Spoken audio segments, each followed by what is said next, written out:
Just look around. I bet you've seen it too. Everywhere you go, all the people you see, it's as if they're all sleepwalking through life. These people are physically here, but their minds are somewhere else completely. And it's as if the whole world is in this hypnotic trance. And not one of those hypnotic trances that are actually beneficial for the person. Not one of those things like helping people quit smoking or helping people become more focused or overcoming those subconscious mental blocks. Now, this sort of hypnotic trance is actually more like a haze. There's this thick fog of sorts, just clouding the minds of everybody. It's essentially clouding their judgment, clouding their overall thinking abilities, and honestly, we're just letting it happen. This is, to me, the poison that's infecting all of us in the modern world. When we're paying attention to geopolitical news, brain rot social media content, nonsense celebrity drama that's essentially stealing our attention and taking up all of our mental bandwidth. We're seeing these things on our social media feeds. We're seeing them on TV.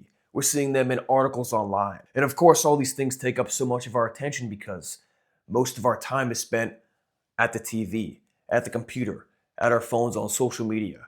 And these ideas, these things that are happening all across the world, and these things that are filling our feeds are now filling our minds because our attention is just glued to them.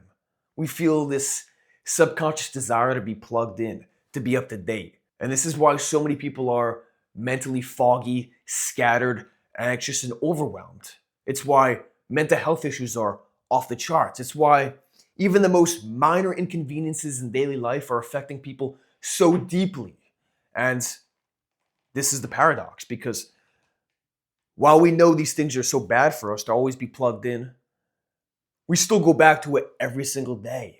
This is because the novelty of always having new information, of always being up to date and knowing all the things that are happening within the world around you, this fills your brain with dopamine, and it makes stepping back from the noise feel like an impossible task because at the neurochemical level, we are hijacked. This is what's making us feel like we're in this hypnotic trance. We are essentially poisoning ourselves with this endless stream of information that should never even enter our consciousness, and meanwhile the world around us just goes unnoticed. You don't listen to the chirping of birds and appreciate them being about in springtime because you're too busy scrolling your phone, looking to see what's happening all across the world rather than embracing what's happening around you. You don't appreciate nature for what it is because your mind is so plugged in and so filled with the chaos of what's happening online that it defaults to negativity rather than deep gratitude and appreciation for what's around you. You don't embrace and enjoy that family get together. You can't be fully engaged in that conversation because it's not as stimulating as short form videos on social media. These are problems that all of us are facing on a daily basis, but nobody's really talking about. We're just letting them happen, and it's getting worse and worse and worse as time goes on. A few years back, I was the epitome of somebody who's always plugged in. There was no mindfulness, there was no embracing the moments, no, none of that. And this was my default for years.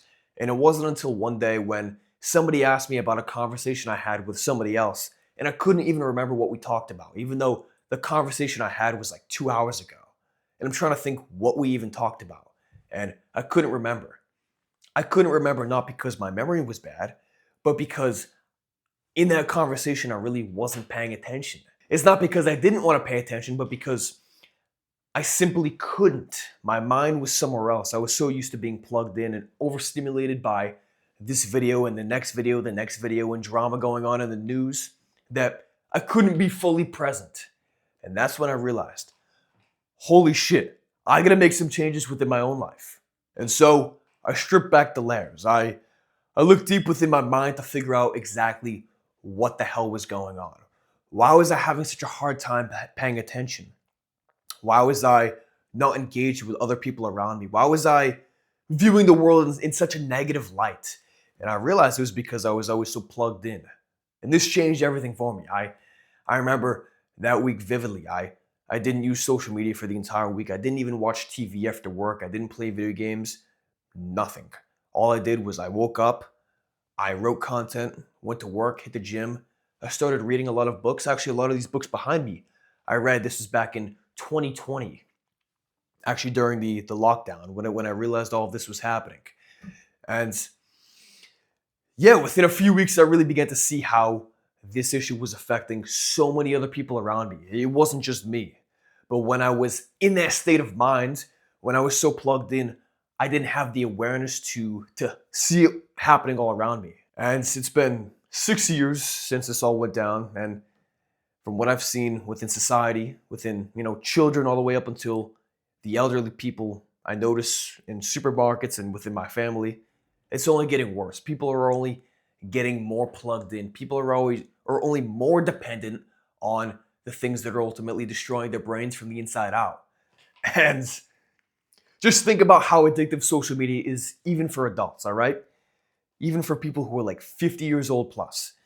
These are people who didn't grow up with the internet, didn't grow up with social media for like the first half of their lives. And even now I see older people walking down the street on their phones just scrolling. I see people struggling to converse with others.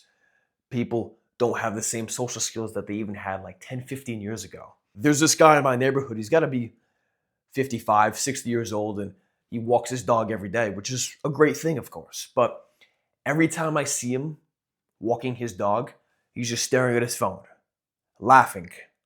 Cars will drive right by him. He'll be like standing in the middle of the road, just staring at his phone, just scrolling. He is not aware of anything happening around him at all. And I know this sounds really harsh, but the crazy thing is, like, this is the guy who is in his 50s, maybe 60 years old. He didn't have social media for most of his life, up until, 40 years old, 45 years old. And now here he is. He can't go for a damn walk with his dog, it should be an enjoyable thing, right? Going for a walk in your neighborhood with your dog, that's a fun thing. He can't leave his house without scrolling his phone. He's not even present with his dog. He's physically here, but his mind is somewhere else completely.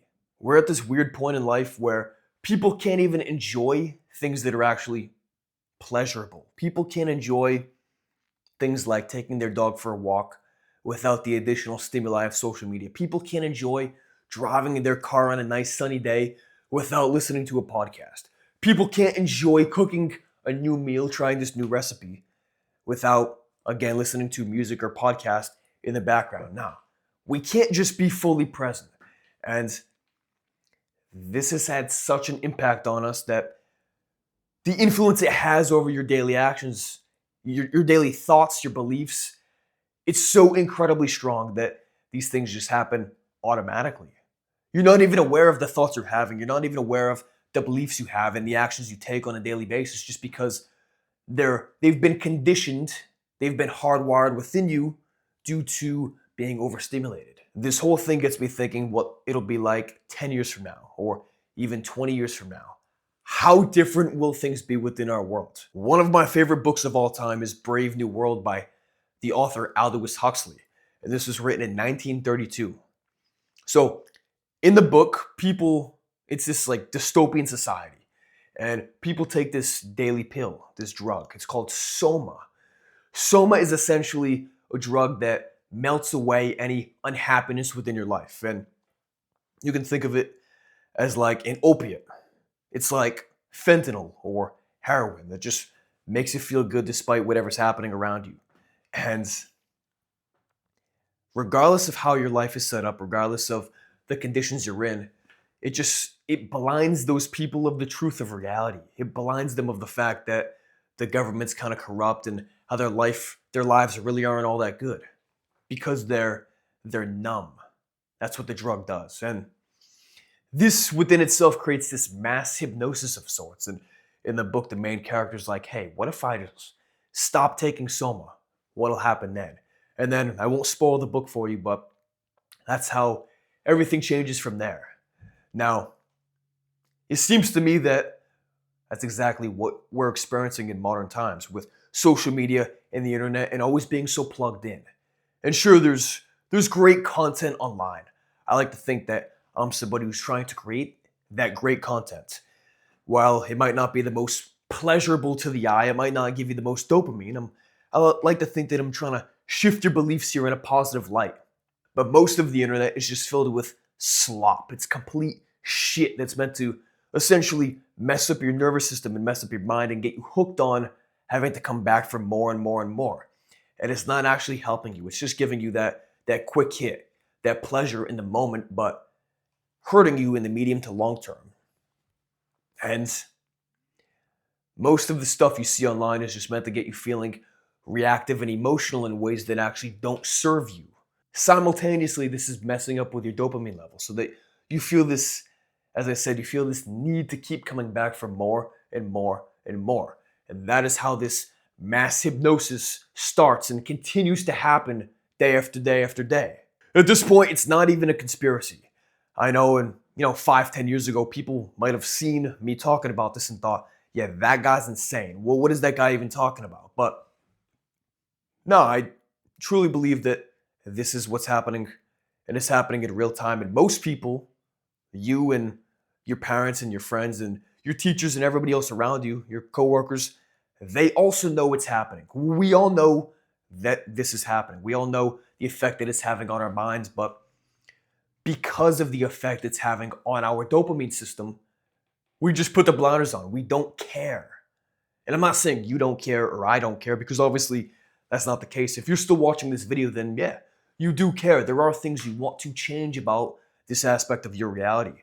So the main thing here is that you can keep living life in this dull, zombie-like hypnotic trance and just living with this mental haze that's clouding your judgment and your thinking and the way you operate within the world. Or you can make the decision to actually live with full presence, to enjoy the moment you're in, to actually notice the things that are happening around you rather than everything that's happening online in the external world all the way across the world. All right? The choice is yours. And I'm not saying that you're going to cut off all social media. I'm not saying that you shouldn't watch movies or you shouldn't watch TV or you shouldn't be up to date with geopolitical news, but it's just about being more intentional with how you use your attention, all right? Because where attention goes, energy flows. And if your attention is always on these things that are outside of you, if it's always on these things that are happening all across the world and you're worried about all these things that ultimately don't have that big of an influence on your life, then all of your energy will go to those things and it'll become very difficult to create the life that you want to live. So, anyways, I'm getting redundant here, but I think you get the point. So, thank you for watching, and yeah, I'll speak to you soon.